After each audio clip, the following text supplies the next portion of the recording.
dan juga kaitannya dengan pencemaran lingkungan, menjaga kualitas lingkungan yang muaranya kepada kesehatan masyarakat kita.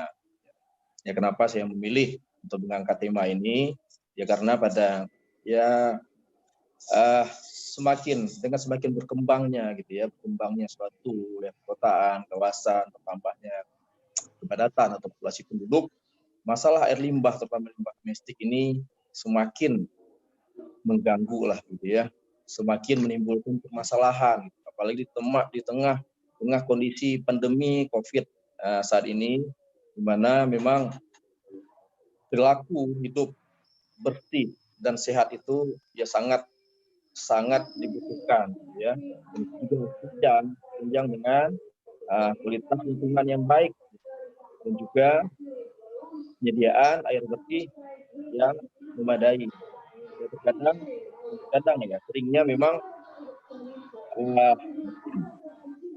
kita fokusnya bagaimana caranya untuk mendapatkan air bersih gitu ya, tapi kita tidak menjaga gitu, kurang menjaga bagaimana supaya air bersih itu tetap tersedia gitu ya. Ini tidak dapat dipikirkan, sudah ya. Sebenarnya air bersih itu dapat dipikirkan juga dengan kondisi air limbah. Jadi akibat air limbah yang tidak tertangani, tidak terkelola dengan baik, itu ya dapat menyebabkan juga pencemaran terhadap air bersih. Air bersih nanti akan saya sampaikan mungkin karena mungkin lebih detail dalam paparan nantinya. Baik, karena paparan sudah tersedia, mungkin saya langsung masuk. Nah, ini infrastruktur pengelolaan air limbah domestik terhadap penanganan pencemaran lingkungan. Kenapa saya mengangkat air limbah domestik? Air limbah memang domestik ada air limbah industri, air limbah rumah sakit. Ya namun persentase terbanyak pencemaran terhadap lingkungan itu adalah yang berasal dari air limbah domestik. Oke, lanjut. Ini. Nah, apa itu air limbah domestik? Bila mengacu menurut Peraturan Menteri PUPR nomor 4 tahun 2017, air limbah domestik adalah air limbah yang berasal dari usaha atau kegiatan pemukiman, rumah makan, perkantoran, perniagaan, apartemen, dan asrama. Nah, sedangkan pembagian atau klasifikasi dari air limbah domestik tersebut terbagi dua, yaitu blackwater. Blackwater itu yang air limbah yang dihasilkan dari kakus ya, dari kakus atau toilet, dan juga grey water. Grey water adalah air limbah yang berasal dari aktivitas memasak, mencuci, aktivitas sehari-hari lah, aktivitas dapur, ya, dan termasuk mandi. Baik, lanjut. Nah, ini air limbah. Apa itu air limbah? Air limbah merupakan air buangan yang umumnya mengandung bahan-bahan atau zat-zat kimiawi yang diantaranya juga terdapat limbah beracun dan berbahaya, limbah B3, yang dapat membahayakan bagi kesehatan manusia serta keseimbangan lingkungan. Nah, mungkin ya saya paparkan sedikit juga. Ya tadi, pengelolaan air limbah ini selain juga terkait erat dengan penyediaan air bersih, juga sebenarnya terkait juga dengan sektor lainnya gitu ya. Ya seperti drainase, ya kita lihat selama ini kondisi terutama di lingkungan permukiman, ya sering sekali air limbah ini kalaupun masyarakat itu mempunyai septic tank, namun sangat sedikit persentase septic tank tersebut yang kedap, dan juga banyak yang langsung dialirkan ke drainase, ke saluran gitu ya. Sehingga ya hal ini juga menjadi satu permasalahan tersendiri gitu, karena mestinya memang drainase ini tidak didesain untuk menampung atau mengalirkan air limbah gitu ya. Sehingga ya saya ingat beberapa waktu yang lalu, mungkin karena ini audiennya umumnya dari Banda Aceh, ya Banda Aceh dilanda genangan yang cukup lumayan tinggi lah gitu ya, dengan volume yang lumayan besar gitu. Setelah sekian lama kondisi di Banda Aceh ya tidak pernah terjadi genangan atau banjir gitu ya. Karena terutama setelah ada pembangunan drainase yang selesai, drainase Kota Banda Aceh yang diselesaikan pada 2012 yang lalu. Nah, ini juga kontribusi terbesarnya juga dari air limbah rumah tangga ini gitu yang masih dialirkan melalui drainase gitu. Yang semestinya gitu bila tidak dalam musim penghujan atau tidak dalam kondisi hujan, mestinya drainase lingkungan itu mestinya kering gitu ya. Baik, kita lanjut. Air limbah domestik belum balik.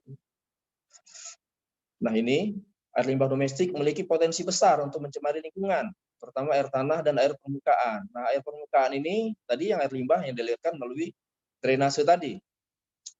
Untuk pencemaran terhadap air tanah, nah ini akibat septic tank yang tidak kedap tadi, sehingga air limbah yang septic tank tersebut akan meresap, akan terfiltrasi ke dalam tanah, gitu, yang akibatnya mencemari air baku yang digunakan sehari-hari untuk aktivitas sehari-hari. Bahkan ada yang menggunakannya untuk konsumsi, gitu ya, baik sumur gali maupun sumur bor, terutama sumur bor dangkal. Seiring berjalan aktivitas pembangunan sering menimbulkan masalah pencemaran pada lingkungan, ya sulitnya mendapat sanitasi lingkungan dan semakin sulitnya mendapat air bersih yang bersumber dari air tanah. Ya memang untuk kondisi Banda Aceh saat ini layanan dari PDAM juga ya semakin baik gitu ya. Namun hal ini sebenarnya berbanding lurus dengan biaya gitu atau kos yang harus dikeluarkan untuk untuk pengolahan air bersih itu sendiri, untuk operasional PDAM sendiri yang nantinya tentunya akan berpengaruh juga pada retribusi gitu ya, retribusi dari pemakaian air bersih.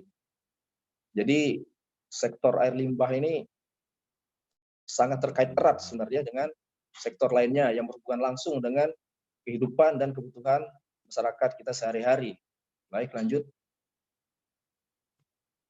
Nah, ini mungkin ini sekedar ilustrasi. Nah, itu yang tadi saya sampaikan, septic tank yang rembes atau bocor. Nah, ini septic tank yang tidak kedap ya. Ya kalau dia kedap mestinya maksimal 3 tahun itu harus disedot. Nah, kita ya mungkin dengan kondisi lagi-lagi mungkin saya mengambil sampel Kota Banda Aceh karena memang audiennya umumnya saya lihat dari Kota Banda Aceh. Jumlah penduduk atau populasi Kota Banda Aceh saat ini lebih kurang 270.000 ya, benar ya, kalau salah mohon dikoreksi. 270.000. Dan saat ini untuk pengolahan air limbah di Kota Banda Aceh itu kita cuma dari IPLT. Nanti saya akan sampaikan juga nanti sistem pengolahan air limbahnya di IPLT itu pengolahan secara setempat, ada juga nanti terpusat. Nah, kita menggunakan air limbah setempat yang ada ya, yang ada infrastruktur atau fasilitasnya untuk pengolahan air limbah. Nah, itu yang berada di Kampung Jawa. Memang ada 2 unit, yang satu yang tahun 2007 BTRJIK dengan kapasitas 50 kubik per hari, dan juga bangunan dari UNICEF gitu, yang dengan kapasitas 80 meter kubik per hari.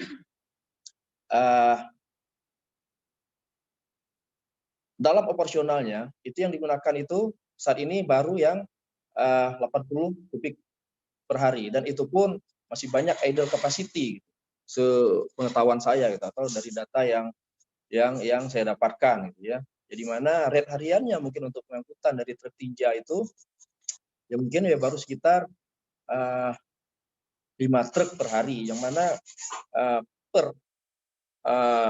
atau kapasitas truk tinja itu sendiri lebih kurang ya 3,5 meter kubik. Nah, jadi kalau kita kembali tadi ya populasi penduduk Kota Banda Aceh 270.000 ya. Ya kita asumsikan 1 SR atau 1 kakak rumah tangga itu sebanyak 5 jiwa, itu 270.000 bagi 5 mungkin sekitar 52.000 ya. 52.000 ya, kalau kita kembali ke penyedotan hariannya mungkin ya 4 atau 5 gitu ya, 4 atau 5 uh, 4 atau 5 kubik per hari, ya itu masih sangat jauh, masih sangat jauh. Maksudnya septic tank itu dengan kategori kedap atau aman. Ya selebihnya ya tetap akibat rembesan dari akibat septic tank yang tidak kedap tersebut akan merembes ke dalam tanah sehingga akan mencemari air baku ya, dari air baku atau air tanah itu sendiri gitu. Nah itu seperti yang terlihat di gambar atau ilustrasi di layar itu dan sering sekali gitu septic tank dari satu rumah itu jaraknya tidak sampai 10 meter dengan sumur warga atau sumur tetangga, bahkan sumur dari yang punya septic tank itu sendiri. Ya, sehingga hal tersebut ya sangat berpengaruh terhadap pencemaran air tanah itu sendiri yang muaranya mempengaruhi gitu ya kesehatan masyarakat itu sendiri sehingga timbulnya berbagai penyakit ya seperti diare dan lain-lain. Dan ya kita beberapa tahun belakangan ini juga isu tentang stunting ya. Stunting itu ya sedang hangat-hangatnya juga sehingga ya dari Kementerian PU juga dari Kementerian Kesehatan ya fokus gitu untuk penanganan stunting tersebut. Ya, stunting itu sendiri selain dari gizi yang buruk, juga kondisi lingkungan yang buruk. Dan kalau berlangsung selama bertahun-tahun, itu akan ya terjadi stunting. Stunting itu terganggunya pertumbuhan gitu ya, pertumbuhan dari ya terutama dari bayi atau anak-anak gitu, sehingga kerdil lah ya bahasanya ya pertumbuhannya terganggu. Oke, lanjut.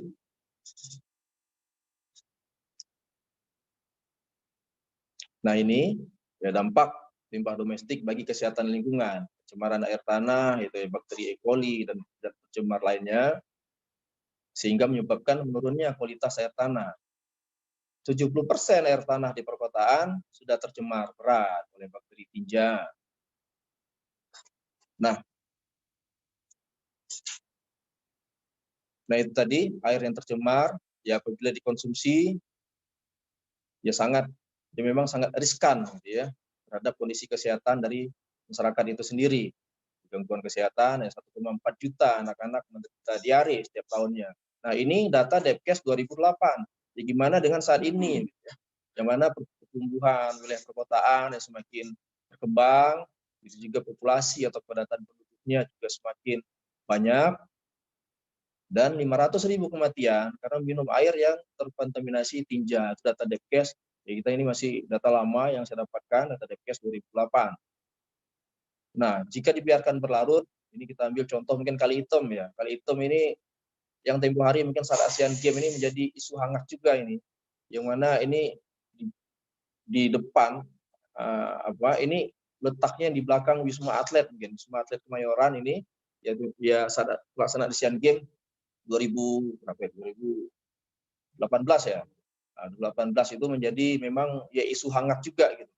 Jadi belakang Wisma Atlet itu ya kondisi Kali Item ini memang sangat hitam dan sangat berbau gitu, berbau busuk ya, sehingga ya saat itu dilakukan ya penanganan memang secara instan gitu ya untuk mengatasi pencemaran ya, dan sumber bau tersebut. Oke, lanjut. Nah itu akibat kerugian akibat buruknya sanitasi itu bisa mencapai 56 triliun atau 2,3% dari GDP Indonesia. Itu studi dari World Bank 2008. 2008 gimana kondisi saat ini. Oke, lanjut. Nah ini juga dampak, kita bicara dampak pembuangan air limbah yang tidak diolah dengan baik. Nah, berdasarkan data National Geographic Indonesia, sebanyak 67,49% sungai di Indonesia tercemar berat oleh limbah domestik yang merupakan buangan dari aktivitas rumah tangga. Ya kalau ya kita bisa lihat mungkin ya hasil atau output air limbah domestik di rumah tangga ini ya bisa kita lihat mungkin ya dari meteran dari air minum juga bisa, dari air bersih juga bisa, air yang dialirkan oleh PDAM itu berapa kubik per hari pemakaiannya biasanya gitu ya, menghasilkan limbah itu sekitar 80% gitu dari air yang masuk ke rumah tangga. Jadi ya kalikan aja berapa ya tadi kondisi ya saya sampaikan tadi mungkin sekitar 52.000 gitu. 52.000 rumah gitu ya yang ada di tadi saya ambil contoh Kota Banda Aceh saat ini. Ya segitu banyaknya lah itu air limbah yang dihasilkan. Nah, berdasarkan hasil survei sumur dangkal di Jakarta, karena Data Jakarta menunjukkan bahwa pencemaran air tanah oleh tinja yang lazimnya diukur dengan pikol koliform telah terjadi dalam skala sangat luas. 40% tersampel menunjukkan adanya pencemaran air tanah oleh bakteri koliform, bakteri E. coli, gitu ya. Pencemaran air sungai dan air tanah bukan hanya membuat dampak negatif di kesehatan dan lingkungan. Nah, ini yang saya sampaikan tadi. Ya, ini juga berbanding lurus gitu ya dengan biaya yang diperlukan untuk mendapatkan air bersih. Gitu. Nah, ini ya perusahaan air minum juga akan semakin memerlukan ya senyawa bahan-bahan kimia gitu untuk membersihkan air baku tadi gitu sehingga layak untuk dikonsumsi oleh masyarakat gitu. Nah, kita sering mengeluh kualitas air PDAM sangat buruk ya kan. Namun kita sendiri tidak menjaga uh, pola hidup kita gitu ya. Ya mestinya kita juga harus ikut berperan, harus ikut partisipasi gitu ya. Jangan cuma bisa mengeluh dan komplain terhadap layanan gitu ya. Namun kita juga harus ikut berkontribusi sekuat apapun, sekeras apapun gitu pemerintah membangun infrastruktur atau menyediakan infrastruktur di masyarakat apabila tidak disupport, tidak ada dukungan dari masyarakat itu sendiri, ya itu juga ya tidak akan besar gitu ya, tidak akan besar juga manfaatnya. Ya tetap ini, maka ini saya berikan diri juga menyampaikan ini juga untuk gitu ya, untuk karena memang sangat diperlukan sosialisasi dan pemahaman bagi masyarakat itu sendiri untuk menciptakan lingkungan yang bersih dan sehat, yang muaranya tentunya untuk masyarakat itu sendiri. Baik, lanjut.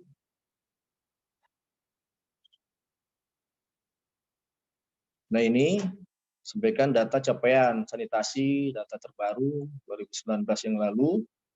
Nah ini 77,44% akses layak, gitu ya, dengan 7,5% akses aman. Nah ini ya memang di data, apalagi kalau kita mengacu ke data BPS, itu akses transportasi sudah sangat baik sebenarnya, gitu ya. Namun ada beberapa kriteria, gitu. Jadi dia yang paling baguslah akses aman, yang ini cuma 7,5%. Dan yang paling banyak itu akses layak. Gitu. Ada juga satu lagi akses dasar. Gitu. Nah akses dasar itu seperti apa? Ya cuma ada akses untuk sanitasi ya, namun masih sangat gitu ya, masih sangat mencemari lingkungan. Ya akses layak gitu, yang digolongkan akses layak dia sudah punya septic tank, itu sudah masuk akses layak. Nah akses dasar dia nggak punya septic tank, itu akses dasar gitu. Tapi dia ada wadah atau sarana untuk terlayani dengan terlayani dengan fasilitas air limbah tersebut. Nah, yang banyak sekali di kita adalah akses layak. Akses layak itu cubluk juga masuk akses layak.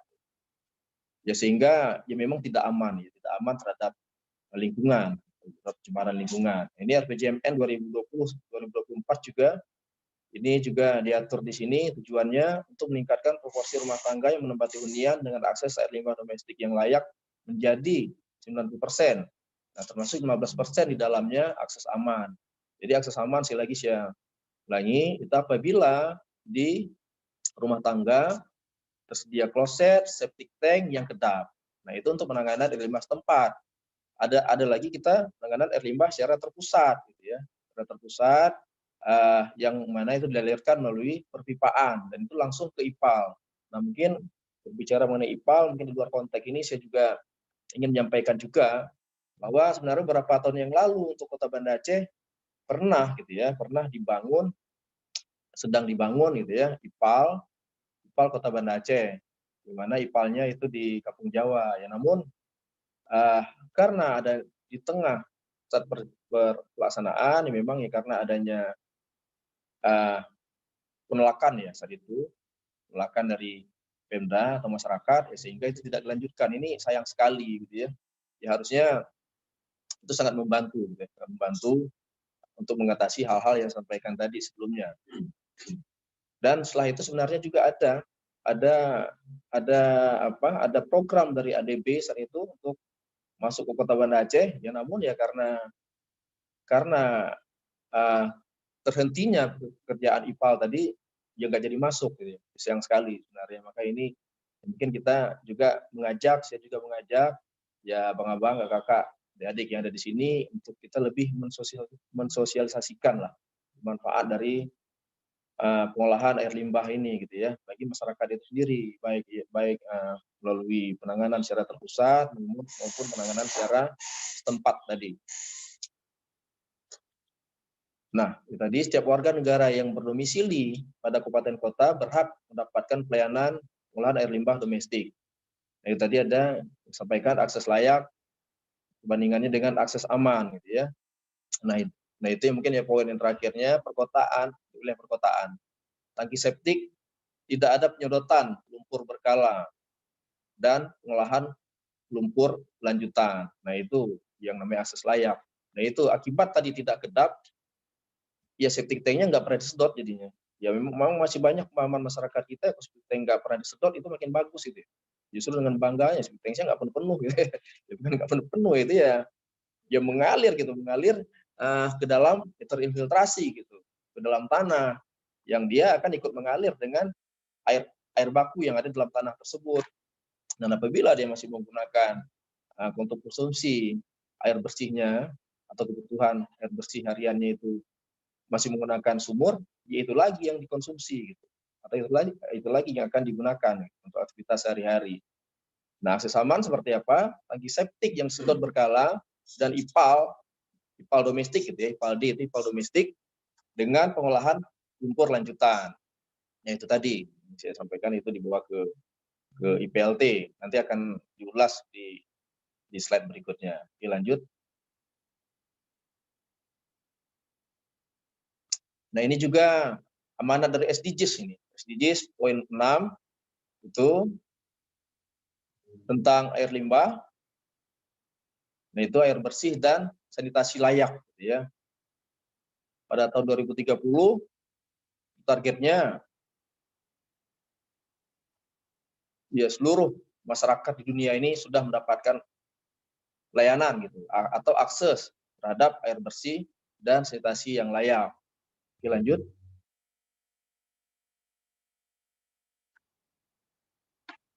Nah,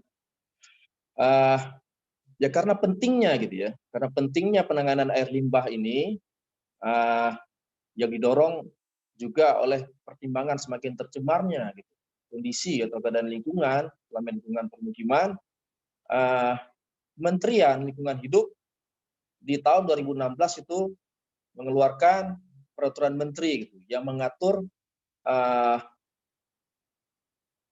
agar lebih ketatnya gitu ya output atau keluaran dari air limbah itu sendiri. Gitu.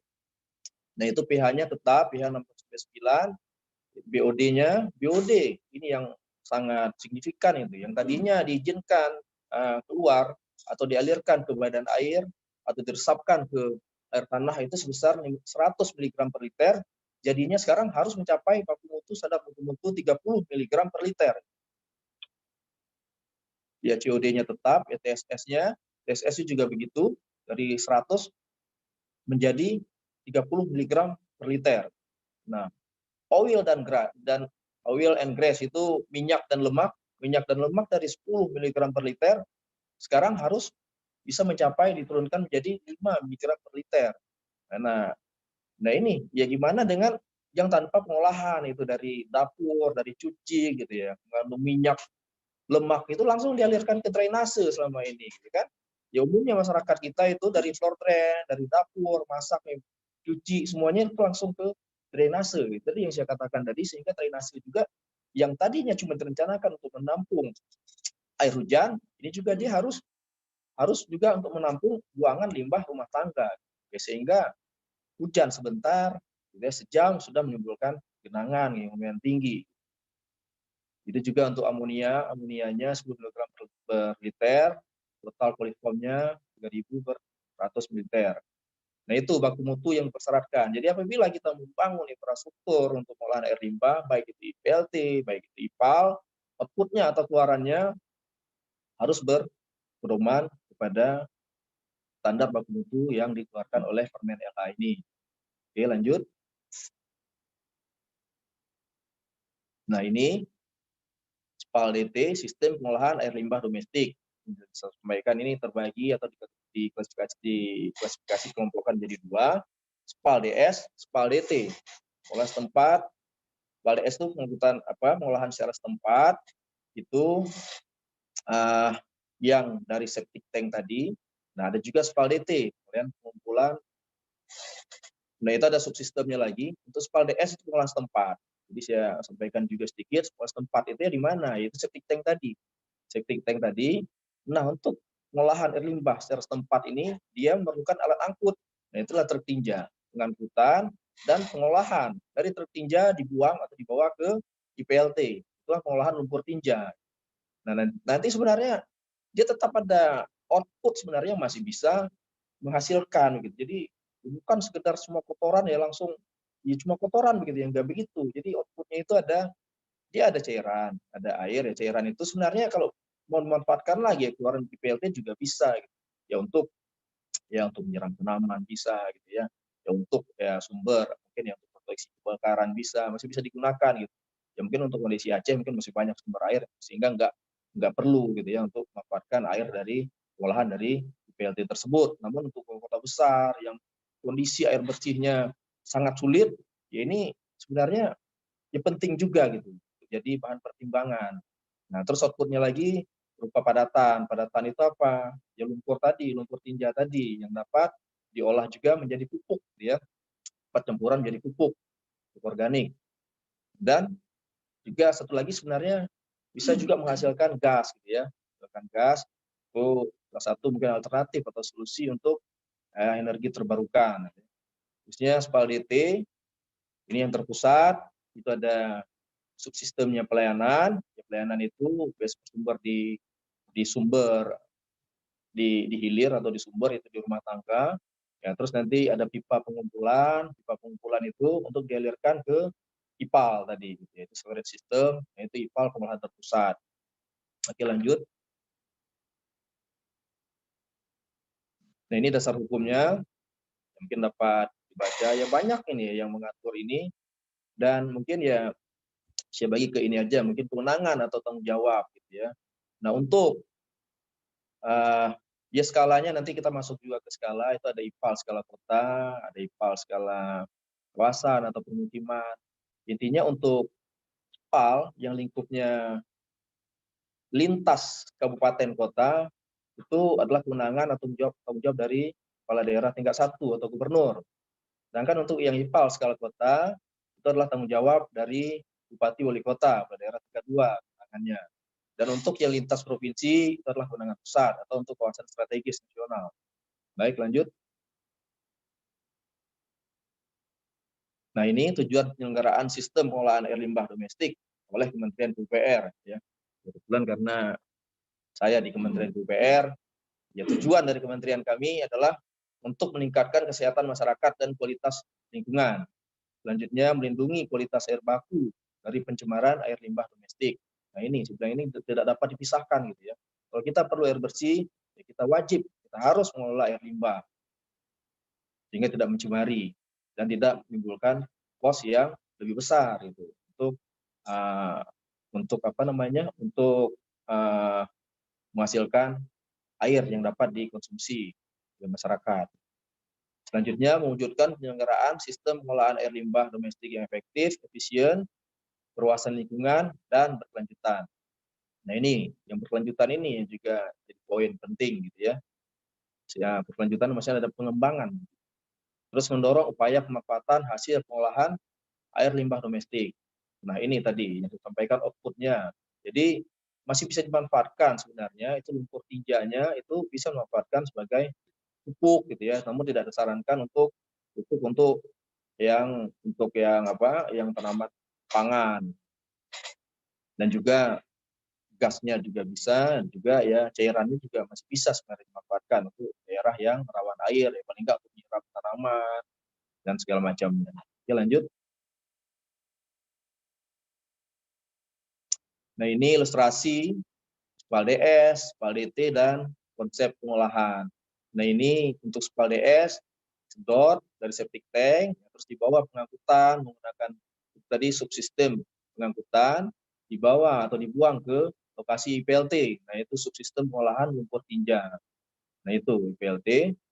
Ya, mungkin bagi abang-abang, kakak-kakak yang tertarik ingin mendalami lebih lanjut, mungkin dapat dilihat itu kondisi IPLT untuk Banda Aceh di Kampung Jawa. Nah, itu banyak tanaman-tanaman. Dari dulu juga saya bertugas di Aceh, banyak juga siswa-siswa dari sekolah itu ya mereka mengunjungi gitu ya. Jadi bisa sebagai untuk wisata edukasi juga sebetulnya. Dan itu tanaman-tanaman ya, tumbuhan yang ada di lokasi IPLT, TPA di situ, ya pupuknya sebenarnya dari sini gitu. Bukan menggunakan pupuk yang dihasilkan dari IPLT dan juga dari penanganan persampahan. Nanti mungkin ya persampahan lain lagi gitu ceritanya. Persampahan juga bisa dari sampah juga bisa menghasilkan kompos, pakan ternak, ya, dan lain gitu. Jadi ya jangankan ya ini ya jangankan ya sampah dari kotoran kita pun sebenarnya masih bisa dimanfaatkan apabila dikelola dengan baik. Nah, selanjutnya sistem pengolahan air limbah domestik terpusat, PAL-DT terpusat. Nah, itu dari pipa buangan di rumah tangga itu ditangkap oleh pipa sistem perpipaan tadi, itu tadi apa, subsistem layanan dari namanya, tangkap di situ. Dan nanti ada kita juga ada bangunan penangkap lemaknya. Nah, itu ada bangunan penangkap lemak dan minyaknya.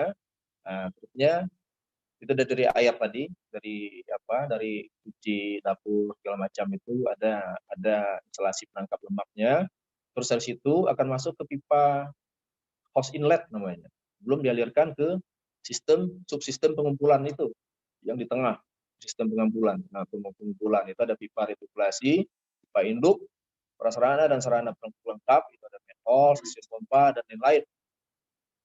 Lanjutnya, pengolahan akhirnya itu di subsistem pengolahan terpusat. Itu yang saya tampilkan itu IPAL dengan sistem aerated lagoon sebenarnya ya.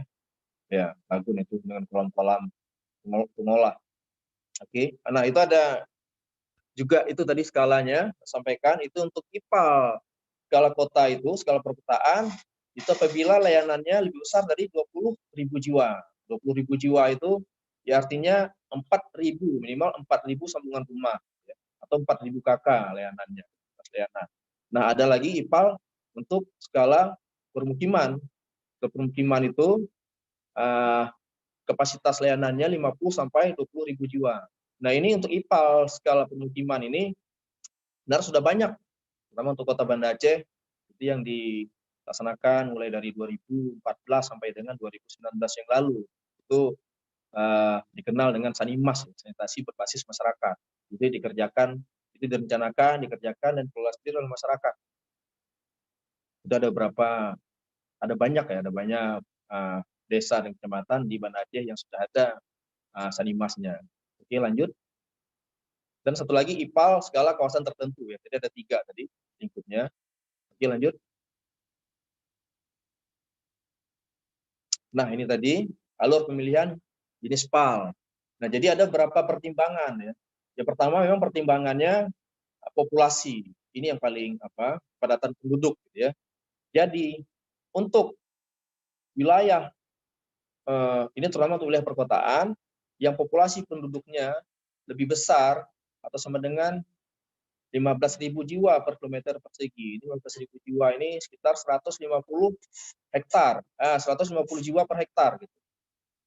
Populasi penduduknya itu lebih efektif gitu, lebih efisien menggunakan IPAL terpusat. Nah, ini maka untuk Kota Banda Aceh di beberapa daerah memang lebih efektif dan efisien menggunakan IPAL gitu ya. SPAL DT tersebut.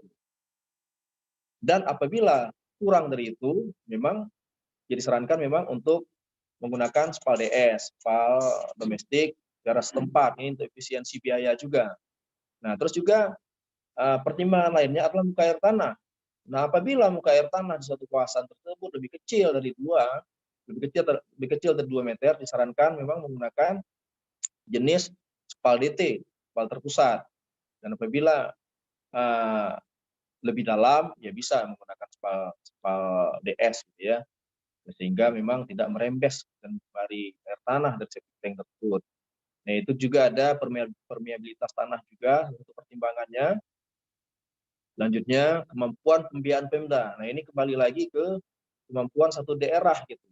Jangan setelah bangun infrastruktur, akhirnya dimanfaatkan karena tidak ada biaya untuk personal maintenance-nya. Dan ini sering juga terjadi. Makanya ya perlu juga untuk melihat ya, kemampuan daerah gitu ya untuk pengelolaannya. Ya, namun ini memang salah satu kebutuhan dasar masyarakat. Jadi mestinya juga dari Pemdanya memang mengalokasikan gitu ya biaya gitu ya untuk personal dan maintenance. Karena mungkin karena memang untuk infrastruktur ini sudah dibantu oleh pusat. Jadi pemerintah daerah sebenarnya tinggal menyediakan biaya gitu ya, biaya untuk personal maintenance. Sebenarnya lagi juga harus ada kelembagaan. Jadi setelah infrastruktur dibangun, kalau nggak ada lembaga yang mengelola, ya siapa yang mengoperasionalkan infrastruktur itu sendiri. Dan juga tentunya untuk menunjang biaya personal harus ada regulasi. Nah, itu seperti air minum ya, kenapa bisa berjalan, dia ada regulasi, di regulasi itu ada mengatur retribusi. Nah, begitu juga untuk air limbah gitu.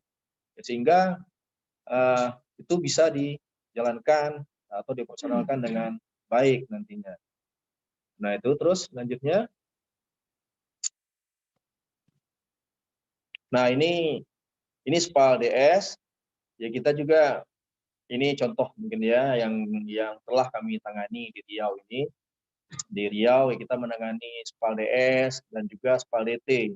Nah, ini kita ada Sandes. Sandes ini sanitasi pedesaan.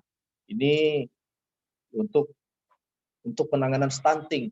Ya, makanya ini di desa yang angka atau data stuntingnya cukup tinggi berdasarkan kita terima data dari Kementerian Kesehatan, hingga kita masuk untuk menangani pencemaran lingkungan tersebut. Nah, ini yang kami bangun, ini yang 2019 ini. Kami bangun ini bersama anggota Komisi 5 DPR RI, Pak Sarul Edi. Ya, ini beliau juga sangat concern gitu dalam untuk penanganan kondisi lingkungan gitu ya. Ini di Kampar, kita bangun di Kampar, di Kabupaten Kampar. Oke, lanjut. Mendes. Nah, ini ilustrasinya juga PAL DS ya, PLT.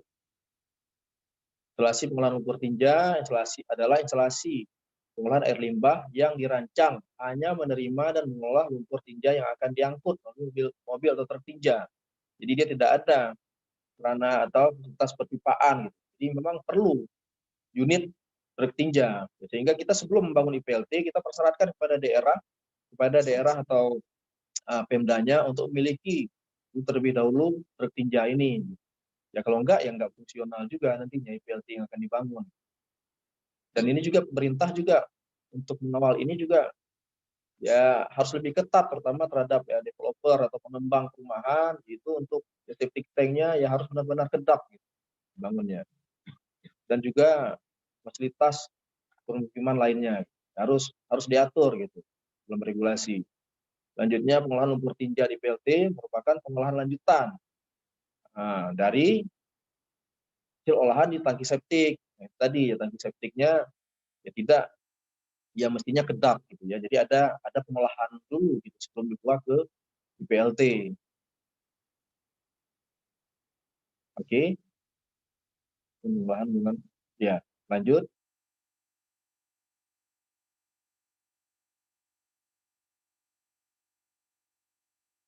Nah, ini konsep dasarnya ya, relasi pengolahan. Nah, itu tadi ada ya dari rumah tangga itu bisa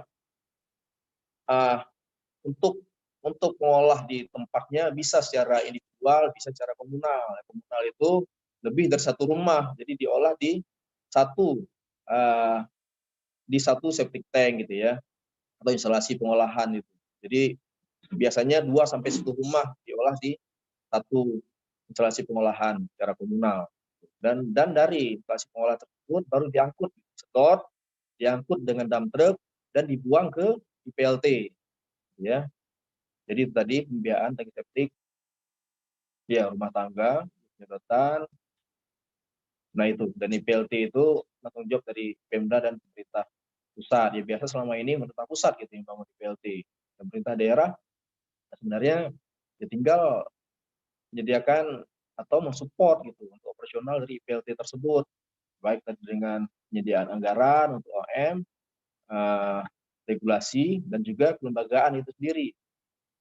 Gitu ya. Kenapa air minum selama ini mungkin lebih berjalan karena air minum juga sudah ada PDAM gitu ya, walaupun memang banyak PDAM sendiri tidak sehat. Tidak sehat ya karena apa? Ya karena mereka kesulitan dari segi pembiayaan juga. Pembiayaan kenapa? Balik lagi gitu. Karena memang mereka memerlukan selain untuk operasional karyawan, juga paling banyak anggaran dibutuhkan untuk pengadaan senyawa kimia gitu ya, untuk mensterilkan dari air baku itu sendiri. Jadi makin tercemar kondisi lingkungan baik badan air maupun air tanah, kos yang dikeluarkan PDAM untuk itu juga akan semakin tinggi. Nah ini perlu kesadaran dari kita bersama. Oke, lanjut.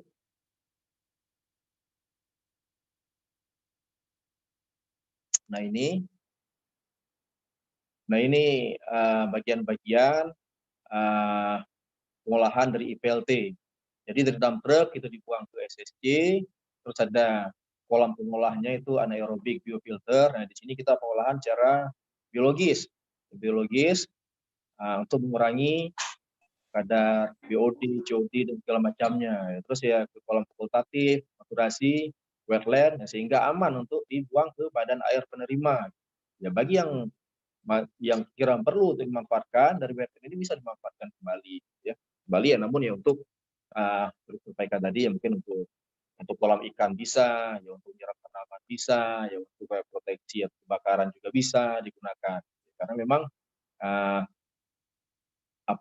kualitasnya seperti yang telah diperterapkan dari Permen LH yang tadi, ya pH-nya harus 6 sampai 9, BOD-nya harus ya 30 maksimal.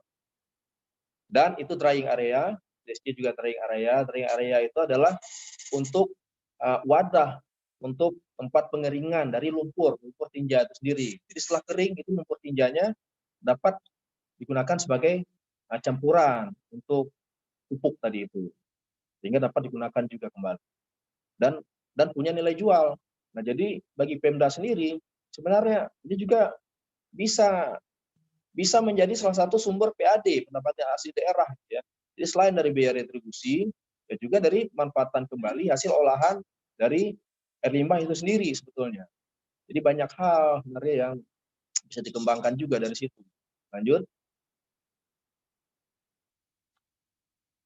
Nah ini saya tampilkan juga beberapa infrastruktur yang kami bangun di Provinsi Riau tahun ini. Kita untuk instalasi pengolahan atau SPAL DS ini, tempat ini kita ada membangun tahun ini IPLT di 3 kabupaten. Itu di IPLT Kampar, di Kota Dumai, dan di Kabupaten Rokan Hulu, Rohul. Tadi seperti ilustrasi di gambar itu ada kolam SSC, itu tempat menerima dari lumpur dan cairan. Nah, di situ ada pemilahan nanti yang lumpurnya tetap tinggal, sedangkan airnya itu dialirkan ke anaerobik biofilter. Nah, di situ ada tempat tumbuh kembangnya bakteri di situ, sehingga dapat mengurai dari senyawa tadi, ya tadi, sehingga aman dialirkan ke lingkungan. Ada kolam fakultatif 1, kolam fakultatif 2, kolam maturasi, dan itu drying area. Nah, drying area itu juga dia juga dia berfungsi untuk menangkap endapan lumpur dari kolam-kolam anaerobik, kolam fakultatif, dan kolam ya fakultatif 2-nya. Ini sebenarnya cara kerja juga sama dengan septic tank gitu ya. Ya mungkin diilustrasikan nih, orang Aceh kan banyak ya, masuk saya sendiri suka ngopi gitu ya. Ya kopi juga meninggalkan ampas gitu ya. Makin banyak diisi ya gelasnya, makin banyak ampasnya. Nah itu yang perlu disedot atau diangkat gitu ya. Sehingga operasional daripada septic tank maupun kolam-kolam pengolah di IPLT sendiri tetap dapat difungsikan dengan baik. Nah itu disedot melalui pipa, melalui pompa ya ke drying area tadi. Itu yang lumpur atau endapannya dari kolam anaerobik biofilter, kolam fakultatif 1, kolam fakultatif 2, dan juga kolam maturasi. Oke, lanjut. Nah ini PLT Kampar sedang kami bangun. Ini kondisinya ya, progresnya saat ini. Lanjut. Ya, nah ini lanjut. Ini foto-foto pelaksanaan. Nah ini untuk IPLT Dumai. Nah mungkin ya ada bedanya ya. Bedanya ini ada bangunan workshop. Ada bangunan workshop. Sebenarnya kita rencanakan semua pakai bangunan workshop. Ya namun untuk IPLT Kampar tadi itu ternyata, jadi kembali ke Kampar tadi, terpaksa workshop kita hilangkan ya karena apa? Karena lahan yang kita terima ternyata tidak siap pakai gitu. Nah ini balik ke tadi ke yang foto udara. Nah sebenarnya itu ada gudang workshop, namun itu dapat dilihat itu yang warnanya hitam itu tadinya sampah semua itu. Ini tadinya juga tempat ya TPA gitu. Ternyata kita ini benar lahan yang tidak langsung siap pakai sehingga kita harus angkat itu semuanya. Sampah-sampah yang ada itu lumayan tebal sampai 3 sampai 4 meter itu kedalamannya, dan tanah di bawahnya masih labil. Sehingga anggaran untuk workshop tadi terpaksa kita gunakan untuk memperkuat fondasi gitu ya dari bangunan-bangunan kolam PLT ini sendiri gitu. Kita terpaksa pakai setpel ya, setpel untuk memperkuat dia dukungnya, memperkuat fondasi. Oke lanjut. Nah ini PLT Dumai itu truk tinja itu buangnya di SSD, itu namanya kolam SSD. Kolam SSD itu kita ada 4 kompartemen, di situ juga ada SDB gitu untuk pengolahan lumpurnya, untuk pengeringan lumpur. Dari situ dialirkan ke itu bak ekualisasi, selanjutnya ke anaerobik biofilter. Ini di anaerobik biofilter, di bawahnya nanti ada di dalamnya itu ada wadah untuk tumbuh kembangnya bakteri. Dan selanjutnya juga diolah lagi di kolam fakultatif 1, 2, dan kolam maturasi. Dan di ujungnya itu ada drying area. Drying area itu untuk menyedot lumpur dari endapan dari kolam-kolam pengolahan tersebut. Dan kita juga ada membangun sebenarnya sumur kontrol gitu ya. Itu ada sumur kontrol di situ untuk selalu mengecek gitu kualitas air tanah yang ada di sekitar infrastruktur yang kita bangun ini. Apabila air tanahnya tercemar, artinya ini kolam ini ada kebocoran. Nah itu sebagai untuk wadah untuk kontrol kita. Lanjut. Nah ini progres saat ini PLT Dumai yang kami bangun. Lanjut. Nah ini fotonya baru hari Minggu inilah. Baru hari Senin yang lalu itu yang itu kemudian saya jelaskan itu ke Pak, itu langsung Pak Wali Kota Dumai sendiri itu langsung turun ya alhamdulillah gitu ya, kepedulian dari pimpinan daerah di sini itu sangat sangat besar gitu ya. Kenapa? Dalam hal pembangunan infrastruktur yang kita kerjakan gitu. Beliau sangat tertarik gitu. Bahkan beliau akan segera menyusun regulasi Ranperda air limbah untuk Kota Dumai gitu, untuk mensupport beroperasionalnya infrastruktur yang kita bangun ini IPLT di Kota Dumai ini sendiri. Ya kita targetkan ini bangunan selesai di akhir Agustus ini. Oke lanjut. Nah ini ada juga IPLT Rokan Hulu. Nah ini sama dengan di Kota Dumai tadi, itu ada workshop, itu ada SSC, kalau SSC-nya di sebelahnya ada workshop, terus dialirkan ke bak ekualisasi, ke anaerobik biofilter, kolam fakultatif 1, dan seterusnya. Lanjut. Nah ini kondisinya saat ini, kondisi pembangunannya sedang kita kerjakan. Lanjut. Nah ini juga, nah saat kami melakukan monitoring Monef, ini baru hari Rabu kemarin, ya Pak Bupatinya langsung datang, ya. Pak Bupati Rokan Hulu itu yang di sebelah kami itu yang apa yang baju putih itu. Beliau juga sangat tertarik dan juga ya berkomitmen berjanji akan segera gitu menyusun ranperda regulasi untuk mengatur operasionalisasi daripada IPLT ini dan juga air limbah secara keseluruhan gitu untuk Kabupaten Rokan Hulu, dan juga sedang menyiapkan draft gitu ya untuk kelembagaannya. Jadi nantinya akan dibentuk UPT untuk mengelola, untuk pengoperasionalan dari IPLT ini sendiri. Nah itu di sebelah saya itu ada BPK saya itu Pak Ridha Taptajani, juga Pak Kabalai saya, jurnalistan, sama-sama itu melakukan MUNEF gitu ya, monitoring evaluasi terhadap pelaksanaan. Kita secara rutin memang selalu melakukan MUNEF gitu untuk infrastruktur yang kita bangun ya, untuk menjamin kualitas atau mutu daripada infrastruktur terbangun itu sendiri. Lanjut.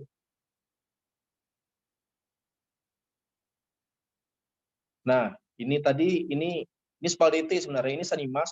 Tahun ini juga kita ada membangun Sanimas di untuk Kabupaten Siak kita ada 2 unit, untuk Kabupaten Kampar 2 unit, dan Kabupaten Kuansing, Kuantan Singgigi 2 unit. Nah, ini progres saat ini. Ini Sanimas dikerjakan langsung oleh masyarakat ya, melalui KSM-nya. Ini walaupun kita swasembada IPM berbasis masyarakat ya tetap protokol K3, protokol COVID dan K3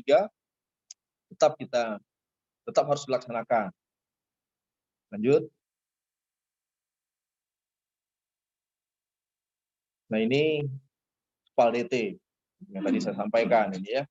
Spaldete sistem pengolahan air limbah domestik secara terpusat. Nah untuk skala kota, nah itu regulasinya. Nah mungkin saya jelaskan sedikit. Nah kita berbeda dengan jaringan perpipaan untuk air minum. Kita untuk instalasi pengolahan air limbah sendiri ya memang nanti tergantung metodenya. Namun metode yang kami jalankan, yang kami pilih di sini dialirkan itu dengan mengandalkan sistem elevasi. Nanti di ujung yang mendekati IPAL sendiri baru ada rumah pompa untuk mengangkat aliran airnya sehingga elevasinya sesuai dengan IPAL itu sendiri. Nah, ini memang memerlukan teknologi yang rumit dan pembiayaan yang lebih besar tentunya. Namun kelebihannya nantinya dengan sistem ini kos yang harus dialokasikan oleh pemerintah daerah akan lebih rendah ya, karena dia dialirkan secara gravitasi. Maka ini kedalaman pipa yang kami gunakan ini nantinya yang paling dalam itu 11 meter gitu, dengan diameter pipa sebesar dengan diameter 1000 mm atau 1 meter. Nah itu tangkap dari rumah, ada pipa layanan tadi, terus ada pipa pengumpul resirkulasi, dan selanjutnya ada pipa induk. Nah 300 meter sebelum instalasi pengolahan IPAL itu ada rumah pompa gitu, untuk mengangkat alirannya untuk dialirkan ke IPAL itu sendiri. Dan ini layanan IPAL atau sewerage system yang kami bangun di Kota Pekanbaru ini kapasitas 11.000 SR. 11.000 SR kalikan 5 artinya 55.000 jiwa terlayani. Oke, lanjut. Nah ini ilustrasinya ya tadi saya sampaikan, itu ada pipa penangkapnya baik black water maupun grey water ya. Dari yang grey water itu dia ada nanti bangunan penangkap lemak dan minyak. Dari black water yang nanti semuanya akan ditangkap di host inlet ya. Host inlet sebelum dialirkan ke jaringan perpipaan air limbah. Oke, lanjut.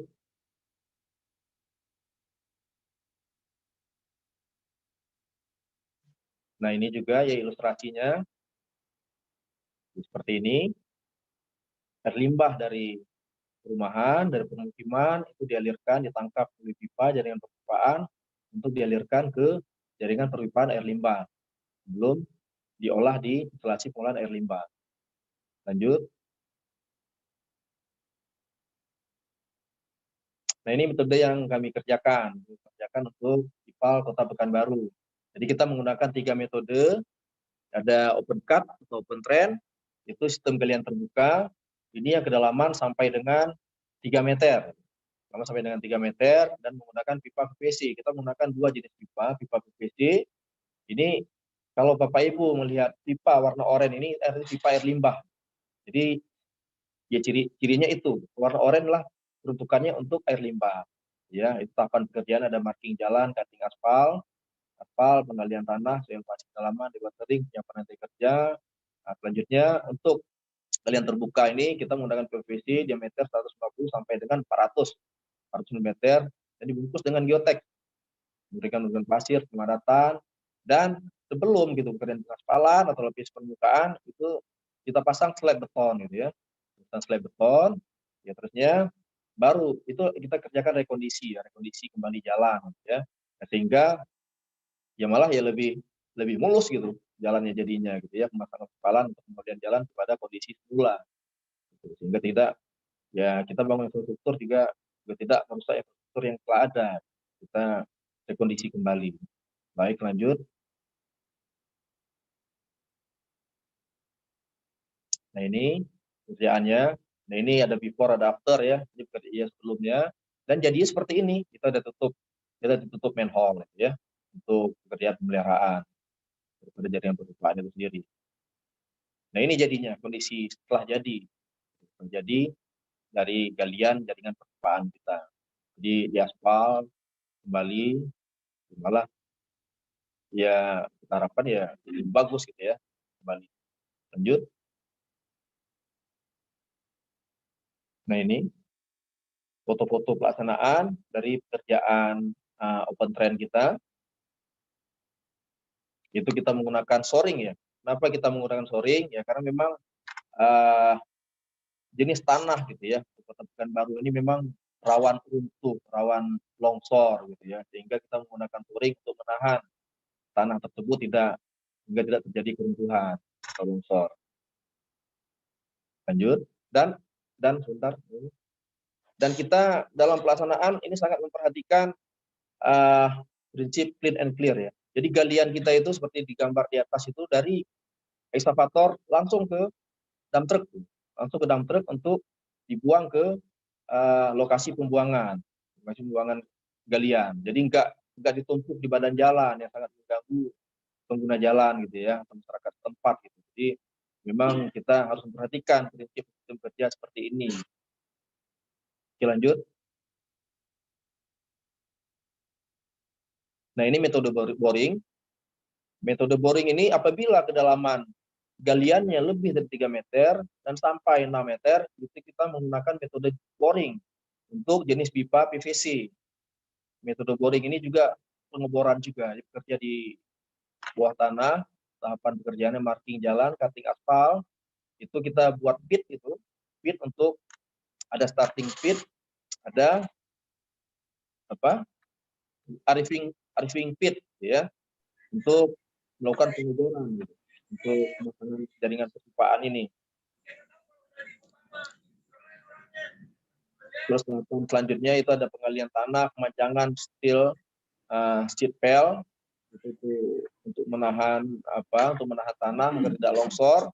Terus setting alat boring machine, pengeboran pipa PVC diameter ini kita menggunakan pipa 200 sampai dengan 400 mm. Ini berarti pipa 20 cm ya, 20 sampai 40 cm. Pengecoran base plate, terus pemasangan manhole. Nah ini nanti pit ini yang kelihatan nanti tinggal tutup manhole-nya sebelah kanan itu.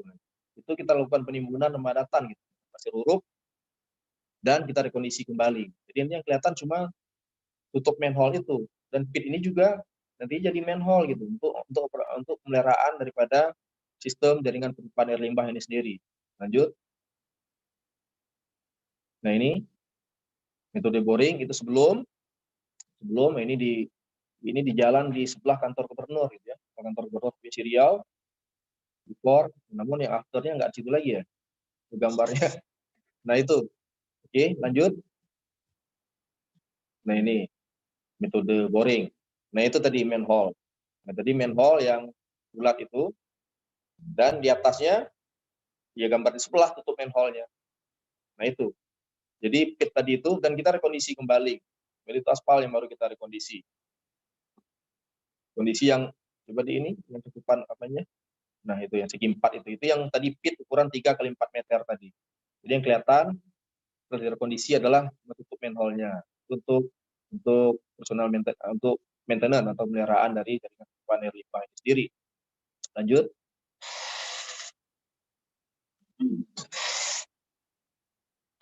Nah selanjutnya kita juga menggunakan metode jacking. Jacking ini untuk jenis pipa kita juga tadi menggunakan 2 jenis pipa, PVC dan pipa beton atau pipa RCP. Nah, untuk pipa RCP ini kita menggunakan metode jacking untuk pemasangan pipaannya. Itu tahapannya dapat dilihat, yaitu untuk pipa dengan diameter 400 sampai 1000 mm. Ya, artinya pipa 40 cm sampai dengan 1 meter. Ya, pipa induknya kita banyak menggunakan pipa beton ini, pipa RCP. Lanjut. Nah ini before afternya juga. Nah itu pekerjaan kita semuanya ya di dalam tanah itu untuk boring dan jacking ini. Dan setelah jadi cuma kelihatan tutup manhole-nya nanti untuk kendaraan. Lanjut. Ya ini foto-foto pelaksanaan yang kami kerjakan di lapangan untuk pekerjaan pembangunan jaringan perpipaan IPAL Kota Pekanbaru ini. Lanjut. Ya, ini instalasi pengolahannya. Ya, namun ini saya ambil contoh yang ini bukan yang kita kerjakan ya, karena kebetulan untuk IPAL sendiri kita belum mulai mengerjakan. Karena saat ini sedang dalam tahapan lelangan ya, dan ini pun ya sistem lagun ya yang kita gunakan untuk IPAL kita menggunakan sistem FBAS. Oke, coba yang tadi itu. Nah ini ya, bangunan utama untuk IPAL domestik. Jadi ada penggunaan air limbah, penggunaan lumpur, ya peralatan ME-nya, juga unit pemrosesan lumpur kering. Nah pengolahannya sendiri itu ada 3 sistem, pengolahan secara kimia, pengolahan secara biologis, dan pengolahan fisik. Namun kita lebih memilih pengolahan biologis untuk efisiensinya, gitu ya, dari segi kebiayaan dan mahal, dan segi output atau keluarannya ya dapat lebih baik. Lanjut.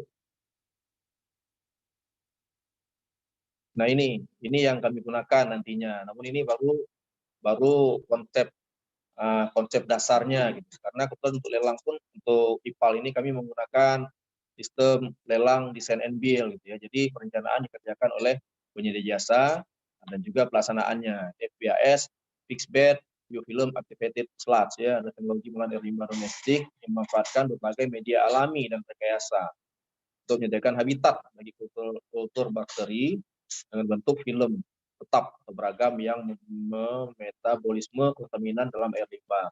Jadi nanti memang ya kita menciptakan suatu wadah gitu ya, wadah yang teralami dan rekayasa untuk tumbuh kembangnya bakteri untuk penguraian daripada zat-zat yang berbahaya dari air limbah itu sendiri. Lanjut, ini. Nah ini tadi teknologinya UFBAS di bagian konstruksinya. Nah itu pengolahannya nanti yang apa sendiri di yang kotak yang merah itu merah. Ya lanjut. Nah ini diagram alirnya. Nah itu tadi. Jadi akar-akar tanaman atau pohon itu dapat menjadi wadah, gitu ya, wadah untuk kembang untuk tumbuhnya bakteri, ya, untuk hidupnya bakteri yang nantinya akan menguraikan dari senyawa kimia yang ada dari air limbah itu sendiri sebelum aman untuk dibuang ke badan air atau ke lingkungan, sehingga effluentnya itu hasil akhirnya outputnya aman ya dan memenuhi baku mutu dari Permen LH 68 2016 yang tadi itu. Lanjut. Baik, ya mungkin demikian yang dapat kami sampaikan. Ya, mudah-mudahan ya dapat bermanfaat sama bagi dia sendiri dan mohon masukannya juga dari abang-abang, kakak-kakak dan juga rekan-rekan yang mengikuti seminar ini untuk ya kami juga dapat mendapatkan atau dapat upayakan untuk hal yang lebih baik ke depannya. Mungkin demikian Bu Moderator, Bu Melita. Terima kasih. Assalamualaikum warahmatullahi wabarakatuh. Waalaikumsalam warahmatullahi wabarakatuh. Ya, terima kasih pada Bang Yeni Mulyadi ya, yang sudah memaparkan materinya tentang infrastruktur pengelolaan air limbah domestik ya terhadap penanganan pencemaran lingkungan. Nah, memang masalah pencemaran lingkungan ini memang isu yang belum tertangani dengan baik dan menyeluruh ya Bang ya. Baiklah, kita masuki ke sesi tanya jawab bagi para peserta webinar yang ingin menanyakan mengenai materi ini. Saya persilahkan untuk tunjuk tangan atau mungkin bisa juga di kolom chat. Halo? Halo? Ya, silakan Pak Mulyadi. Ya, saya Irfan. Waalaikumsalam warahmatullahi wabarakatuh. Terima kasih atas kesempatannya. Ya, materi ini cukup baik dan sangat menarik sekali ya. Kita berbicara, ya. Assalamualaikum. Terima kasih Bung Mul ini senior saya ini. Beliau tahu sebetulnya ini. Ini sebenarnya dalam menyikapi masalah air limbah ini ya, kalau kita lihat teknologinya itu sudah sangat maju ya, dan berbicara air limbah ini mungkin salah satu kriteria untuk mendapatkan Adipura utama itu salah satunya suatu kota itu harus punya sistem air limbahnya gitu. Ya. Ini kebetulan Mbak Yeni sudah hijrah ke daerah lain menangani sistem pengelolaan air limbah yang saya lihat cukup menarik ya. Di Banda Aceh juga pernah ada kegiatan pembangunan air limbah, instalasi air limbah. Sayangnya itu batal ya atau dihentikan. Yang ingin saya tanyakan, cara kegiatan atau program kementerian, apakah itu akan dilanjutkan atau seperti apa? Karena sayang sekali ya kalau kita lihat Banda Aceh ini semakin hari tingkat penghuni yang tinggal di Banda Aceh itu semakin bertambah. Wilayah-wilayah pemukiman baru tumbuh begitu pesatnya. Nah, ini kaitan dengan air limbah rumah tangga tadi. Nah, rata-rata masih menggunakan septic tank yang tidak terkontrol. Bukan hanya tidak terkontrol dalam proses pembangunannya, tapi juga tidak terkontrol dalam proses pemeliharaan atau pengambilan limbahnya itu sendiri gitu. Nah, karena tidak ada satu regulasi pun setiap rumah itu harus membersihkan septic tanknya secara periode, tidak ada yang mengawasi atau siapa, ya kan? Kebijakannya juga tidak ada, ya kan? Tinggallah kesadaran masyarakatnya sendiri, seperti yang kita disampaikan tadi bahwa ya kalau masyarakatnya sadar maka sering-sering dia menguras limbah septic tanknya. Tapi kalau ya pemahamannya semakin padat semakin baik ya itu juga. Nah ini satu problem yang sangat mempengaruhi kualitas air baku, kualitas air tanah kita. Kira-kira gimana nih Pak Yeni strateginya kan kalau di Kampar tadi atau apa bagus sekali ya. Saya juga pernah punya pengalaman membangun IPAL gitu daerah Janto gitu. Di daerah Janto kita datang sosiali di sana malah kita dikejar-kejar, ngapain sih ngurusin limbah kami gitu. Ini air kotor ini apa nggak ada kerjaan lain gitu ya yang harus diurusi gitu. Kira-kira seperti itu. Mungkin itu saja dulu Pak Yeni ya. Nanti kita lihat berkembang, mungkin saya akan bertanya kembali. Terima kasih Bu Moderator.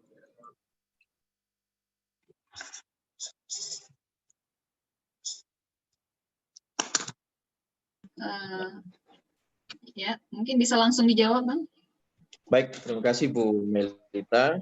Ya, saya coba satu persatu mungkin ya. Tadi pertama, mengenai kondisi populasi yang semakin bertambah, perkotaan yang semakin berkembang. Nah ini makanya kita jangan tertinggal dengan semakin padatnya populasi, semakin berkembangnya wilayah perkotaan.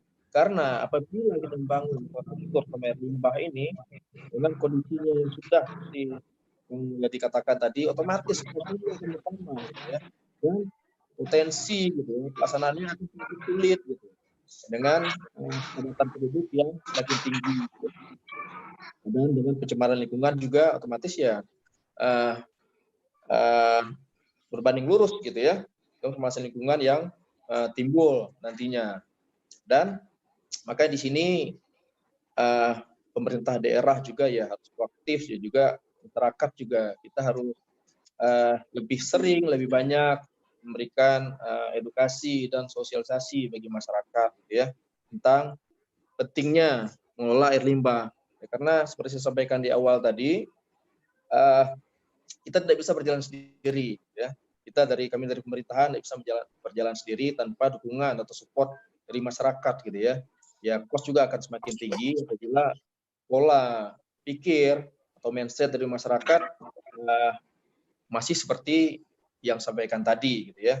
Ya kita harus mengubah kesadaran dulu gitu ya. Terkadang mereka bukan tidak mau menerima, tapi mereka belum tahu. Jadi seperti sampaikan Bang Mul ya, orang ya di Janto gitu ya, ngapain kami selama ini nggak pernah ada masalah gitu air limbah gitu ya. Ya tapi penyakit gitu ya, terutama yang terkait erat ya dengan pencemaran lingkungan, air bersih segala macam itu semakin banyak yang di masyarakat. Mereka nggak tahu, mereka nggak sadar gitu. Tapi salah satu oleh pencemaran lingkungan akibat dari pola pikir atau pola hidup dari mereka sendiri. Nah, itu aktivitas kita.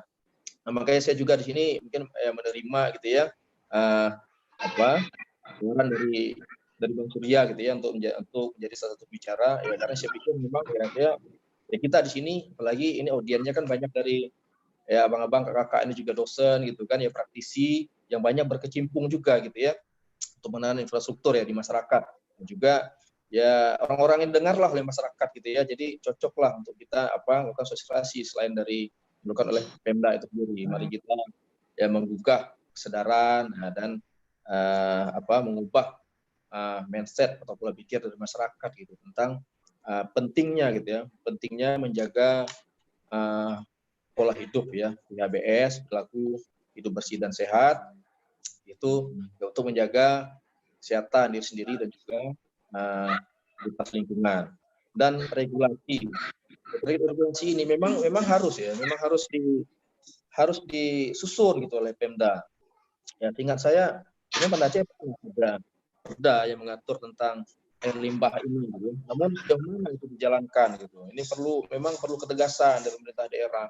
Ya jangankan ke masyarakatnya sendiri gitu ya, ke pengembang, mungkin ke developer sendiri, ya kita masih kurang tegas gitu menerapkan hal ini gitu ya. Ya mestinya apalagi perumahan yang dibangun developer itu nggak ada lagi tuh septic tank yang nggak kedap air gitu.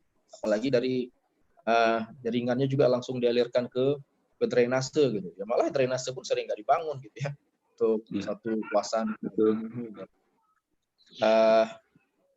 Ya mungkin demikian Bang Mulyadi ya, untuk menjawab pertanyaan dari Bang Mul tadi.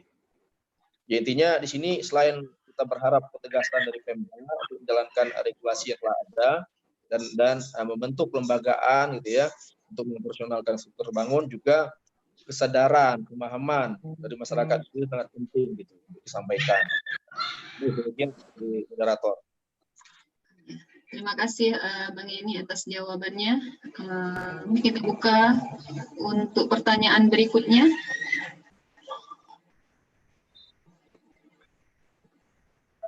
Halo? Oh Pak Ilham, silakan. Ya, Ilham ya. Baik. Assalamualaikum warahmatullahi wabarakatuh. Waalaikumsalam warahmatullahi wabarakatuh. Presentasi tadi sangat menarik bagi saya. Cuman ada sesuatu yang mau tanyakan, mungkin ringkas saja karena mau mendekati salat zuhur. Yang pertama, masalah sanitasi perumahan-perumahan yang sekarang sudah marak, perumahan RSS. yang tentu padat, itu mungkin penyedia jasa tidak memberi fasilitas sanitasi khusus, sehingga limbahnya itu langsung dibuang ke drainase. Nah, bagaimana kita mengatasinya? Itu yang pertama.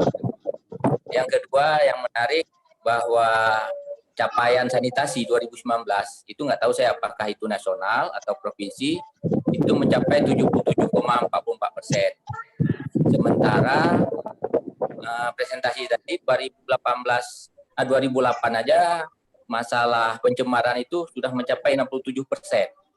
Nah, yang ingin saya tanyakan, capaian sebelumnya, apakah 2018 atau 2017 itu capaian sanitasinya berapa? Itu dua pertanyaan mungkin yang bisa saya sampaikan. Terima kasih. Wassalamualaikum warahmatullahi wabarakatuh. Waalaikumsalam warahmatullahi wabarakatuh. Ya, mungkin bisa dijawab langsung saja, Bang.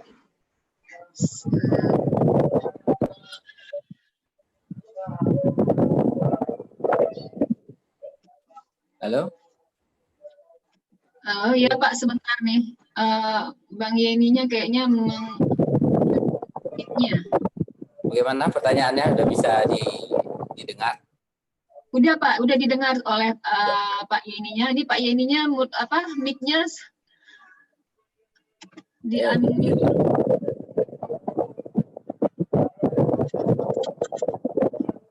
Sudah ya? Udah Pak. Oke, baik. Tadi terkait sanitasi yang harus disediakan oleh pengembang.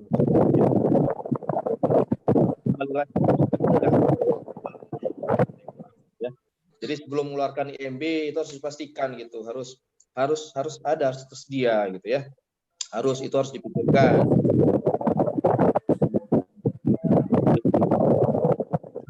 Pelaksanaan. Makanya tadi kita perlu regulasi, dan regulasi itu memang harus tegas dijalankan, ya. Harus ada ketegasan dari Pemda. Dan terkait capaian sanitasi untuk nasional, gitu ya. Untuk nasional di tahun 2019. Tadi berapa? 77% ya. Namun tadi 74. Ya? 77,44. Ya, 77,4% itu ini Pak, capaian secara nasional itu Pak. Oh, kalau sebelumnya berapa kira-kira 2018 atau 2017 itu berapa capaiannya?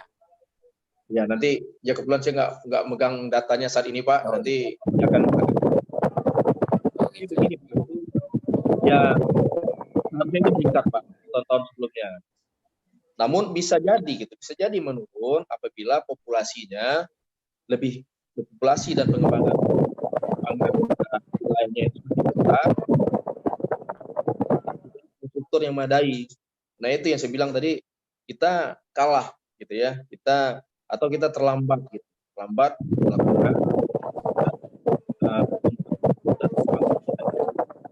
dan itu akibatnya konsekuensinya akan diperlukan biaya atau kos yang lebih mahal lagi gitu untuk melaksanakan itu, karena itu memang kebutuhan mendasar di masyarakat. Itu juga contoh adalah bisnis. Baik, demikian mungkin Bu Melita. Baik, terima kasih. Terima kasih Pak.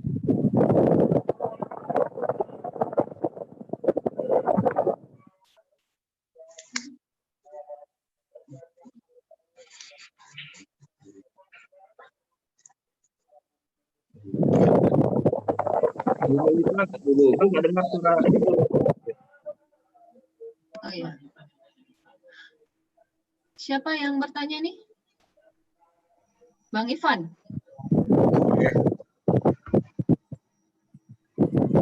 Silakan Bang, pertanyaannya. Oke. Nah, ini cuma di masalah sanitasi itu sama air limbah nih kan masalah klasik nih dari dulu. Jadi di program pemerintah MJD, sanitasi putih sampai sekarang. Bu moderator, mungkin saya pikir Bang Irfan ini jangan nanya tapi ngejawab. Bang Irfan ini lebih ahli Pak. Sama bidang lingkungan. Jadi silakan. Ada, bukan pertanyaan ya, hanya cuman bukan pertanyaan, cuman ini aja, cuma masukan aja ya kan. Ya. Memang kalau kita bicara masalah sanitasi, terutama masalah limbah domestik ya, itu udah masalah klasik lah itu. Dari zamannya MJD, programnya sanitasi putih, sampai sekarang SGD. Itu aja masalahnya. Memang itu kan terkait dengan perilaku manusia. Terutama kita kan banyak penduduk yang bermukim di pedesaan. Mereka itu rata-rata mengelola limbah setempat onsite itu pakai cubluk. Cubluk itu berupa cincin sumur, disusun mungkin sampai 5 lapis atau 4 lapis, kemudian di bawahnya tapi tidak dicor. Jadi sehingga air buangannya, kotorannya, tinjanya langsung kena ke tanah, langsung tanah menyerap ke dalam tanah, habis itu mencemari air tanah. Itu problem di desa-desa. Kalau di kota mungkin rata-rata udah pakai septic ya, yang udah dipakai konstruksi batu bata dindingnya, kemudian lantainya dicor, ada 2 kompartemen kamar, yang satu kamar untuk limbah padat, yang satu untuk air, yang cair dialihkan ke resapan, kemudian resapan masuk ke dalam tanah, sudah kondisi kadar pencemarannya sudah netral. Nah, jadi mungkin di sini saya rasa edukasi dan promosilah kepada masyarakat, terutama masyarakat desa, untuk mengubah mindset mereka, jangan lagi menggunakan cubluk, kalau bisa pakai septic tank standar. Cuman satu lagi masalahnya, mungkin bagi masyarakat desa septic tank ini mahal juga menurut mereka, dari kos konstruksinya juga dari kos maintenance-nya. Coba setiap tahun bisa jadi tahun setengah tergantung perencanaan, itu harus disedot. Sementara biaya sedot juga kalau di Banda Aceh rata-rata 150 ya, 150.000 ya, satu truk, satu septic tank. Nah, itu menjadi masalah juga bagi masyarakat yang kecil lah gitu. Tapi kalau bagi masyarakat kota itu jadi masalah terkait dengan itu. Kita lihat juga di sini di Aceh, terutama Aceh Besar, Aceh ini juga IPLT bahwa udah hampir rata-rata kabupaten kota udah dibangun lah IPLT oleh PUPR, bantuan dari PUPR. Tapi rata-rata ya itu tadi IPLT-nya tidak berfungsi, banyak yang jadi rusak sendiri karena itu tadi tidak ada biaya operasional, karena biaya operasional itu diperoleh dari iuran masyarakat untuk menyedot di septic tank kemudian dibuang ke IPLT. Saya rasa itu permasalahannya itu di tingkat masyarakat lah. Jadi kita sebagai aparat pemerintah, mungkin masyarakat yang intelektual, mungkin bisa menjadi penyuluhan atau edukasi kepada masyarakat supaya mereka mengubah mindset mereka dari penggunaan cubluk menjadi penggunaan pengolahan limbah domestik itu menjadi yang lebih baik. Gitu. Saya rasa gitu Pak Yani. Bukan bertanya tadi, cuma masukan aja. Terima kasih Bang Ivan. Ya mungkin nih Bang Yeni sebelum ditanggapi sharing dari Bang Ivan juga, ini ada pertanyaan di chat itu dari Bang Samsunan. Nah, itu ada 2 pertanyaan sebenarnya. Yang pertama, apakah biotek untuk sanitasi komunal itu memang harus mengikuti juknis yang ditentukan oleh kementerian, atau bisa juga menggunakan teknologi manual yang diproduksi tanpa standar? Lalu apa konsekuensi jika air yang keluar dari pengolahan limbah tersebut tidak memenuhi standar dari Kementerian Lingkungan Hidup? Bisa dibaca Bang di kolom chat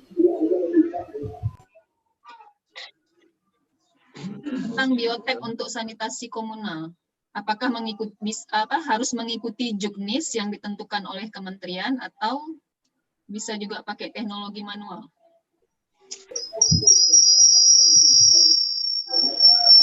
Baik, terima kasih Bu Melita. Mungkin saya tanggapi juga sedikit masukan dari Bang Irfan ya. Memang benar sekali sebenarnya Bang Irfan itu ya. Bila tidak ada atau kurang komitmennya Pemda itu, akhirnya investasi yang kita bangun, infrastruktur yang kita bangun itu kan menjadi sia-sia gitu ya. Ya komitmen. Ya karena kita sebelum bangun infrastruktur itu berangkat dari usulan pemerintah daerah itu sendiri ya. Dan itu pun mesti ada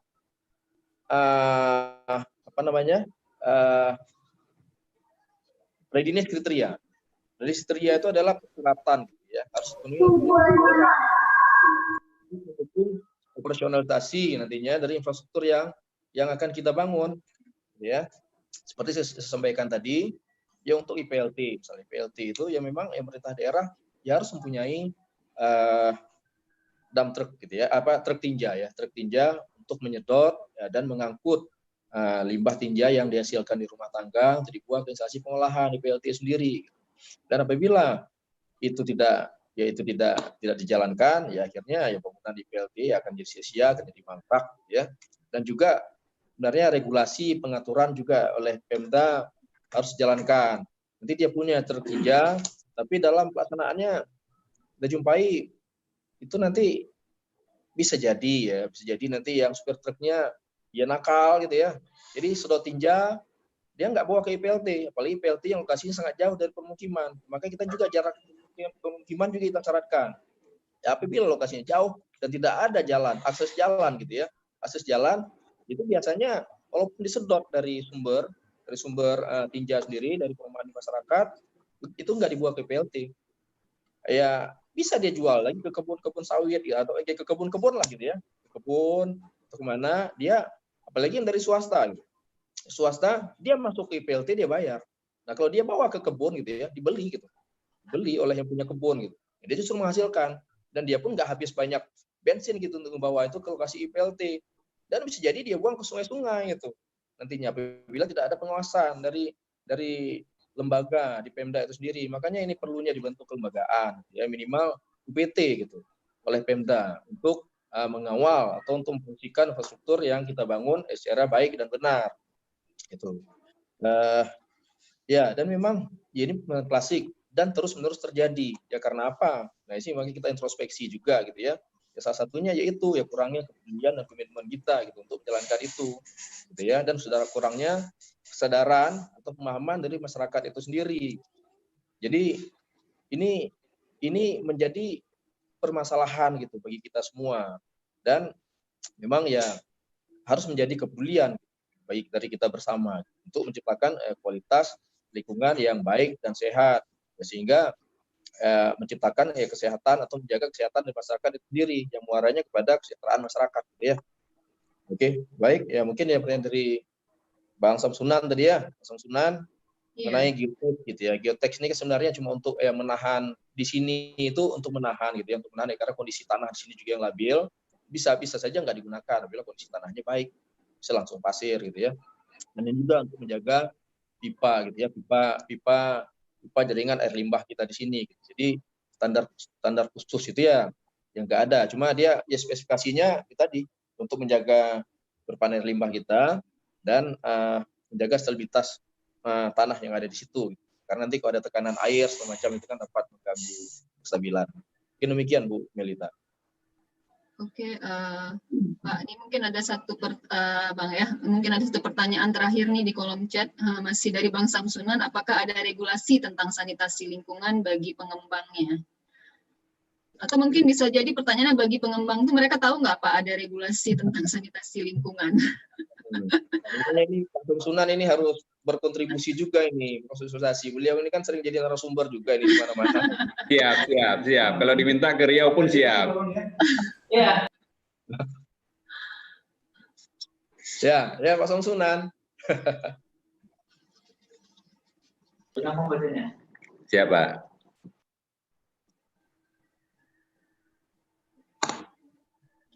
Ya mungkin Bang Samsunan bisa bertanya langsung, mana nih Bang Samsunan? Ya, mungkin saya seperti Bu Meli sampaikan tadi, ada nggak regulasi tentang kewajiban pengembang itu menerapkan sanitasi lingkungan? Kalau memang ada ya seperti Pak Yeni sampaikan tadi, mungkin pada saat sosialisasi kita juga bisa sampaikan, karena sampai dengan hari ini saya belum mendapatkan regulasi atau peraturan tentang kewajiban pengembang itu menyediakan sanitasi baik air bersih maupun air kotor dan air limbah tinja juga. Ya regulasinya, boleh saya jawab Bu Meli? Iya Pak, silakan dijawab langsung. Maaf ini mendahului moderator. Ya, regulasinya tadi sudah kita tampilkan tadi ya. Ada undang-undang yang mengatur itu, ada Perpres yang mengatur tentang itu, dan juga ada Permen. Nah sekarang itu harus ditindaklanjuti juga oleh Pemda gitu ya. Ya karena memang kita di pembagian kewenangannya untuk penanganan pengelolaan air limbah untuk skala perkotaan, ya untuk inilah per daerah kabupaten atau kotanya itulah tanggung jawab daripada bupati atau wali kota gitu. Nah, jadi bila ada daerah yang belum punya regulasi yang mengatur tentang itu harus segera disusun untuk disahkan, dan juga harus benar-benar diterapkan gitu. Perlu ketegasan dari Pemdanya untuk menjalankan regulasi yang telah dihasilkan tersebut gitu. Nah, ini kita memang dalam pelaksanaannya masih sangat lemah gitu ya. Satu contohnya, ya bukan salah satu contoh, banyak contoh gitu ya. Saya pengembang yang tidak mengikuti itu gitu. Itu sebenarnya regulasi air limbah untuk Kota Banda Aceh setahu saya sudah ada. Ya, namun ya penerapannya itu kurang dijalankan. Begitu, Bu. Dan begitu Pak Samsunan. Ya, terima kasih Bang Yeni atas jawabannya. Saya kira ini Mungkin waktu ada tambahan kita. sedikit. Tambahan dikit. Ya, boleh silakan Bang Ivan. Cepat. Dari pertanyaan dari Pak Samsunan tadi regulasinya cukup banyak saya rasa. Salah satunya itu Undang-Undang Nomor 36 Tahun 2009 tentang kesehatan dan tentang upaya kesehatan lingkungan, kemudian Permenkes Nomor 7 Tahun 2019, kemudian tentang UKLPL atau SPPL, perlindungan lingkungan. Jadi itu setiap usaha atau badan usaha atau kegiatan yang berpotensi menimbulkan mencemarkan lingkungan harus melakukan atau membuat UKLPL, dokumen lingkungan. Bisa UKLPL, bisa AMDAL, bisa SPPL. Kalau untuk tingkat lingkungan, misalnya ada pengembang mau membuat perumahan tipe 36, 50 unit. Tentunya itu sudah termasuk kategori UKLPL atau SPPL. Di situ disebutkan bahwa itu harus ada pengelolaan limbah domestik. Kita akan mengurus suratnya itu ke Badan Lingkungan Hidup Daerah. Itu akan dituntut sama Badan Lingkungan Daerah untuk membuat salah satu dokumen lingkungan, baik SPPL kalau tingkat pencemarannya kecil, walaupun UKLPL. Kalau AMDAL mungkin enggak ya, sampai UKLPL aja mungkin. Nah, di situ dituntut bagaimana pengolahan limbah domestiknya, bagaimana sistem teknologinya, itu dituntut kita di situ. Jadi kita nanti akan keluar izin lingkungan untuk proyek kita pengembang itu. Itu salah satunya. Itu contohnya seperti ini aja lah, yang nggak jauh-jauh. Hotel Red Door saya yang 3 lantai cuma 15 kamar, itu datang orang lingkungan hidup nanyakin izinnya. Akhirnya izinnya keluar SPPL. Jadi di mana mereka menanyakan di mana safety tank-nya, pengolahannya bagaimana, pembuangan bagaimana, itu memang dituntut. Itu ada peraturan, banyak peraturannya. Rasa itu Pak Samsunan jawabannya. Ya, terima kasih Bang Irfan sudah bantu menjawab. Terima kasih Bang Ivan. Oke, saya kira karena waktunya sudah mendekati zuhur, ini kita sudahi dulu sesi pertanyaannya. Jadi terima kasih banyak Bang Yeni Mulyadi ya. Semoga makin sukses di Riau sana. Sukses buat kita semua, kita. Gimana nih Pak Surya? Ya, saya mengucapkan terima kasih Bu Melita atas dari gitu ya. Para ya. Iya, Bu. Untuk lebih pedulilah ya, terhadap kualitas lingkungan dan lingkungan dari pencemaran yang lebih besar ya. Yang ini memang merupakan dari kehidupan. Ya, terima kasih juga masukan-masukannya dari abang-abang, kakak-kakak, senior semuanya, rekan, adik-adik, dan semua peserta webinar ini. Dan kami juga mohon masukan gitu ya, masukan ya untuk dapat kita jalankan ya terutama dalam hal infrastruktur untuk lebih baik lagi kami. Dan juga di sini juga dari dari di sini saya lihat juga banyak hadir dari akademisi ya, abang-abang, kakak-kakak, masuk Bu Melita sendiri ya, moderator ya, dosen gitu ya, untuk dapat yang mungkin ya lebih sampaikan gitu kan ya ke lingkungan kampus ya, mahasiswa juga masyarakat itu sendiri gitu tentang pentingnya gitu ya kita menjaga lingkungan kita gitu. Baik demikian Bu Melita, terima kasih. Ya, terima kasih kembali Bang Yeni. Gimana nih Pak Surya? Apa kita langsung tutup? Ya, sudah. Silakan Ibu moderator terus diselesaikan. Oh, saya yang selesaikan Pak? Iya, selesaikan terus. Oke, terima kasih kepada bapak-bapak, ibu-ibu, para alumni, adik-adik dan senior semua ya di alumni Teknik Sipil yang sudah mengikuti webinar series ke-6 pada hari Sabtu ini. Dan di sini saya juga ingin mengucapkan terima kasih banyak kepada kedua pemateri kita, yaitu Bang Didi Rizal Syahyadi STMM dan juga Bang Yeni Mulyadi STMT. Terima kasih atas sharing materinya yang sangat menarik pada hari ini.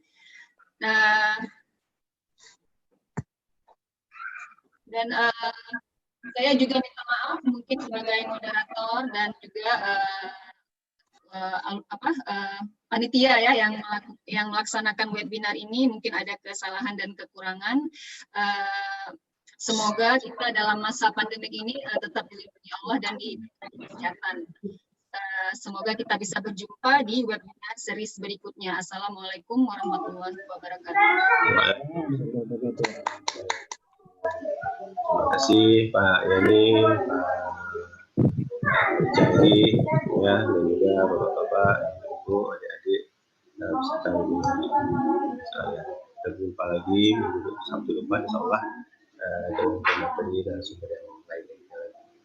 Assalamualaikum warahmatullahi wabarakatuh. Absensi jangan lupa itu linknya sudah ada di kolom chat. Waalaikumsalam warahmatullahi wabarakatuh. Absensi ada di kolom chat ya Bapak Ibu, tolong diisi untuk keperluan pengiriman sertifikat.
Untuk dua-dua stiker.